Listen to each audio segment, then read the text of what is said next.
Presiden dimanapun dunia dengan sistem ekonomi pasar bebas, dia adalah bagian dari oligarki. Meyakini bahwa itu berlaku di seluruh dunia yang Di seluruh menerapkan pasar dunia. bebas, bahwa presiden bagian dari oligarki. Pelopor mekanisme pasar bebas di dunia adalah Amerika Serikat, Donald Trump.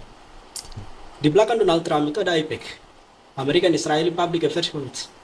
Semua pejabat-pejabat tinggi, baik eksekutif maupun legislatif Amerika Serikat, gak bakal pernah duduk di situ kalau nggak mendapatkan restu dari AIPAC. Kenapa? Karena AIPAC yang memegang kendali atas kekuatan keuangan Amerika Serikat di Federal Reserve. Federal Reserve itu bank sentral milik negara, otoritas negara. Tapi ada kepemilikan saham swasta di dalam. Kok bisa? Itu artinya begitu kuatnya dia mengendalikan Itu kekuasaan menunjukkan, ekonomi dunia ya. iya, Dan Presiden Prabowo berkiblatnya ke situ. iya. Dan sekarang menghadapi proses kendali keuangan para oligarki global dari AIPAC lewat Federal Reserve, hampir seluruh negara di dunia itu nggak berdaya, termasuk Indonesia. Pasar uang, pasar saham, pasar obligasi, dan pasar saham di dunia termasuk Indonesia, apalagi emerging market kayak kita, itu selalu rentan bergantung terhadap permainan suku bunga di Federal Reserve, the Fed Fund Rate. Misalnya sekarang salah satu faktor pemicu depresi nilai tukar rupiah itu karena ketatnya likuiditas global yang dipicu oleh Amerika Serikat yang sampai saat ini tidak melakukan normalisasi kebijakan suku bunganya dia. Dia tetap mempertahankan BI, dia tetap mempertahankan suku bunga kebijakannya dia itu pada posisi yang tinggi, yang ketat itu. Untuk Nah, menekan suku bunga negara ya, lain. ini menjadi dasar penyesuaian Kementerian Keuangannya untuk tetap mempertahankan yield obligasinya pada posisi yang tinggi. Itu memicu lari keluarnya modal dari emerging market semisal Indonesia. Itu salah satu. Itu contoh bahwa dunia itu memang dikendalikan oleh sistem keuangan yang dipelopori oleh Federal Reserve yang di belakangnya itu dikangkangi oleh kekuatan AIPAC tadi. Dan orang bicara tentang politik demokrasi liberal dimanapun dunia, itu prinsipnya kan persaingan politik yang kompetitif. Tapi kompetitifnya itu kata kuncinya adalah uang yang bermain. Artinya Anda tidak meyakini bahwa Presiden Prabowo bukan bagian dari oligarki. Dia bagian dari oligarki. Makanya saya strukturalisasikan itu dalam posisi kepemimpinan global sampai pada posisi yang berawal. Ada satu teori menarik tadi untuk menjembatani penjelasan saya di awal. Itu teori itu shadow government, state behind the state. Teori ini berbicara tentang bahwa di belakang presiden itu banyak sekali presiden. Oh, Banyak menarik. sekali Ini presiden. pernyataan yang menarik. Di belakang presiden masih banyak Banyak presiden. sekali presiden. Presiden yang tidak dipilih oleh rakyat, tapi dia berfungsi sebagai presiden yang mengatur presiden, bahkan di atas presiden ya. Kalau memang di belakang presiden itu nggak ada presiden, presiden itu bekerja sepenuhnya untuk rakyat. Tapi kenyataannya, presiden itu kebanyakan bekerja bukan untuk rakyat. Sekarang orang bilang, Prabowo sedang menegakkan ekonomi kemandirian. Ekonomi yang berbasis pada intervensi dan kendali negara yang kuat. Makanya dia berhadapan tuh dengan kekuatan pasar. Dia sikat-sikatin untuk kekuatan pasar. Saya bilang, enggak. Konfigurasi politik, cerminan politik hukum, konfigurasi politik yang muncul dari political will kekuasaan itu nggak menunjukkan ke arah sana.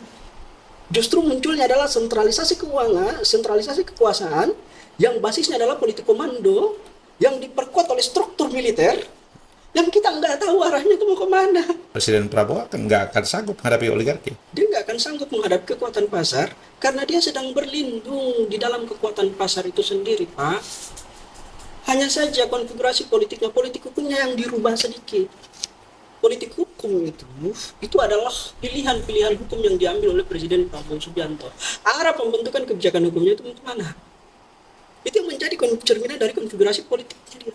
Nah, konfigurasi politik di dunia itu kan sederhananya cuma tiga: otoritarianisme, demokrasi, atau oligarki. Pilihannya di situ. Dan saya melihat posisi presiden itu berada di antara otoritarianisme dan oligarki. Ya. Demokrasi hanya dimanfaatkan ya. Jadi otoritarianisme itu untuk membentuk kendali yang kuat. Tapi kendali yang kuat tadi, itu dia butuh modal untuk tetap mengatur negara. Maka di situ ada oligarki. Oligarki. Misalnya kalau saya buka, Supaya rakyat tidak marah, dia membangun seolah-olah ini ada demokrasi. ada demokrasinya, demokrasi itu anti-Semit. Dalam wajah kekuasaan Prabowo sekarang. Lewat apa? Lewat MBG. Oh, menarik tuh. Tapi Itu salah satu pelaksanaan demokrasi. nanti yang kita bahas secara khusus MBG itu. Artinya bahwa seberapa besar sih kekuatan oligarki di Indonesia untuk mempengaruhi pasar? Apakah ada kontribusi oligarki untuk mengatur nilai mata uang, transaksi pasar bursa efek? Presiden mau melawan mereka, kalau mereka menghantam balik, itu kemudian bisa merapuhkan nilai mata uang, bursa efek. Emang begitu? Nyata dan kuat, dan negara tidak punya kedaulatan dan kekuatan apapun untuk menghadapi mereka. Artinya kalau dia dihajar terus dia memberontak, dia bisa membuat berantakan ekonomi. Berantakan Indonesia. Kini saya merujuk data formal pemerintahan. Kita ambil datanya Kementerian Ekonomi. Struktur modal untuk menggerakkan roda perekonomian nasional sekarang itu 84%-nya bergantung terhadap swasta. Sisanya Danantara, sisanya APBN. 84% struktur atau kapasitas modal untuk menggerakkan roda perekonomian nasional sekarang itu berasal dari investasi swasta. Apa yang kita punya daya tawar apa dari sisi modal? Yang pertama gini, saya melihat ini bukan masalah parsial. Ya, Masalah rupiah itu bukan masalah parsial. Tentu. Masalah konstruksinya pasar modal itu bukan masalah parsial. Masalah fiskal, resiko fiskal akibat tekanan pembiayaan utang yang gila-gilaan itu karena pajak menurun, rakyat dipukul kan lewat kenaikan harga-harga barang, cost push inflation, depresi rupiah. Ini bukan masalah parsial. Ini masalah sistem. Masalah sistemik yang munculnya dari posisi undang-undang dasar kita. Saya bilang tadi, ngatur ekonomi itu bab 14 pasal 33 ayat 1, 2 dan 3 itu bertabrakan tidak karu-karuan dengan ayat 4. Ayat 4 itu ayat yang sengaja disiapkan dalam amandemen di tahun 2002 itu agar Indonesia itu terbuka menghadapi perkembangan globalisasi ekonomi. Makanya saya baca catatannya Prof. Mubiarto itu enak sekali, dia memutuskan keluar dari tim khusus yang membahas perombakan ayat pasal itu. Ya, dia keluar. Dia keluar kenapa? Karena Sri Mulyani ngotot kelompoknya dia untuk menghapus ayat 1, 2, 3. Akhirnya apa? Melihat Prof. Mubiarto keluar, tekanan dari luar itu kuat. Dari masyarakat maksudnya. Akhirnya apa? Mereka melakukan negosiasi. Ayat 1, 2, 3 tetap menambahkan ayat 4. Untuk menitipkan kepentingan mereka di situ. Nah, selama kita masih bergantung pelaksanaan regulasi ekonomi itu terhadap Undang-Undang pasal 33 ayat 4 selamanya kita rusak. Artinya selamanya rakyat akan menjadi penanggung jawab dari semua penderitaan negara ini, dan rakyat yang akan ujung-ujungnya rakyat yang menjadi korban. Ya, Kegagalan jadi korban. kita adalah kegagalan kita membangun industrialisasi. Ekonomi itu basisnya adalah industri. Kita emerging market, fokusnya adalah industri manufaktur dan pengolahan.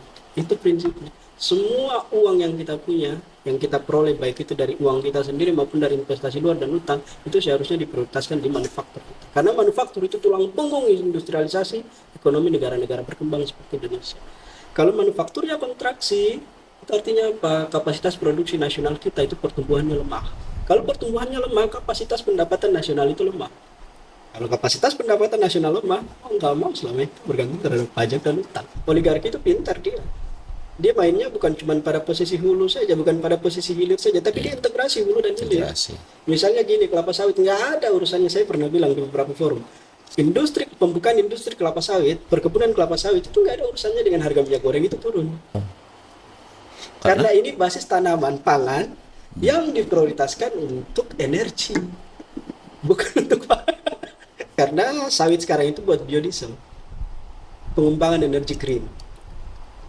Jadi bukan tujuannya bukan minyak goreng, mensuplai kebutuhan masyarakat. Nggak ada posisi hilirisasi di Indonesia, rata-rata itu basisnya ekspor sawit mentah itu sebagai bahan baku untuk mengupang industrialisasi minyak goreng di luar. Ini catatan menariknya itu bahan baku tapi untuk menopang industrialisasi minyak goreng di luar. Saya punya data menarik, ini datanya BPS. 66% ekspor kita itu barang mentah. Akhirnya apa? Untuk memenuhi kebutuhan manufaktur dan pengolahan dalam negeri, di atas 70% itu manufaktur dalam negeri bergantung terhadap bahan baku impor.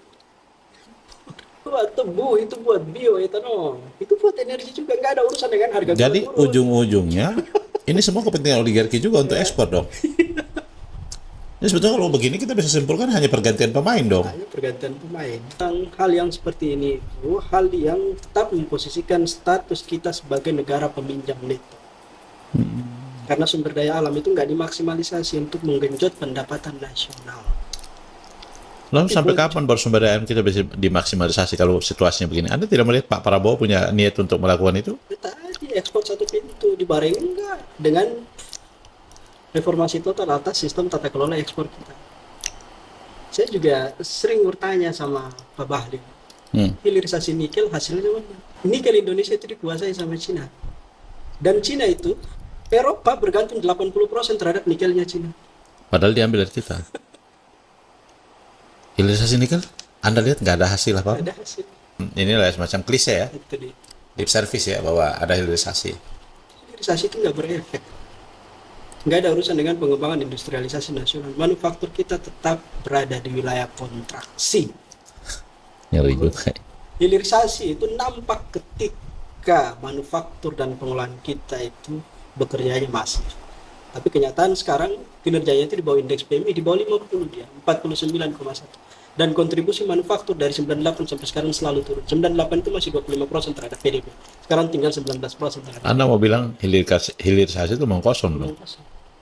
Karena nggak ada urusan dengan meningkatnya kinerja manufaktur dan pengolahan. Sementara kita gelontorkan juga banyak dana untuk proyek hilirisasi ini.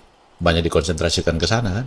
Jadi, Tapi kalau kelihatan dari penjelasan Anda, saya kok mau menyimpulkan bahwa sebetulnya ini hanya merintis jalan para oligarki untuk berkuasa semakin sistematis ya. makanya mereka ngomong tentang hilirisasi. Saya selalu lihat, saya selalu pantau itu hilirisasi dari output data yang dicatat oleh BPS terkait dengan ekspor kita. Ekspor kita itu kalau dipisah, ekspor komoditas mentah sama barang jadi, barang-barang yang punya nilai tambah. Di atas 66% itu barang mentah ekspor kita. Dan kalau memang ada hilirisasi, industri manufaktur kita dan pengolahan itu nggak harus kerepotan berpikir tentang bagaimana caranya mereka harus memperoleh bahan baku impor. Bahan mentah impor, data Kementerian Perdagangan di atas 70%. Mereka bergantung terhadap bahan baku impor. Itu yang memicu kenaikan biaya pokok produksi. Dalam bahasa ekonominya itu dia memicu naik PPI, Producer Price Index, pergerakan harga barang dan jasa di tingkat produsen, yang selanjutnya dia mempengaruhi pergerakan harga barang dan jasa di tingkat konsumen. Itulah kenapa alasan kenapa ekonomi kita itu nggak efisien terhadap masyarakat. Harga barang dan jasa itu selalu bergerak naik dari tahun ke tahun. Tadi salah ini. Oke. Teman-teman, jangan dulu pergi ya. Ini anak muda tapi cerdas betul, berlian betul lah. Apa ya? Pandangan-pandangannya itu futuristik betul ya. Dan saya akan lanjut pembahasan dengan dia di episode yang ketiga. Kita mau membahas secara khusus tentang MBG.